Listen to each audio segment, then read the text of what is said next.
पहले हमारी मसाजिद कच्ची थीं तो ईमान और इरादे पक्के थे। फिर मसाजिद पक्की हो गईं, ईमान और इरादे कच्चे रह गए। जो औरत 3 हरकतें कर रही हो उससे शादी कर लें। ऐसी औरत के मुकद्दर में बेबहा दौलत होती है।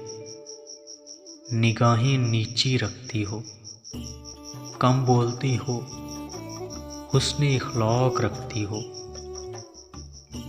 कामिल औरत वो है जिसने अपनी इज्जत नफ्स और हया को कभी भी गर्दे आलूदा नहीं किया।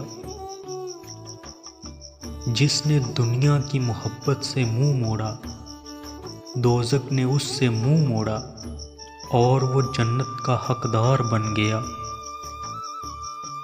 लंबे बालों वाली औरत 4 चीज़ों की भूखी होती है।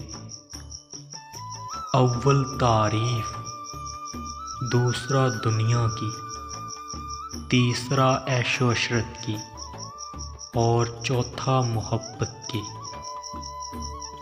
अक्लमंद पहले अपने दिमाग से पूछता है, फिर मुंह से बात निकालता है।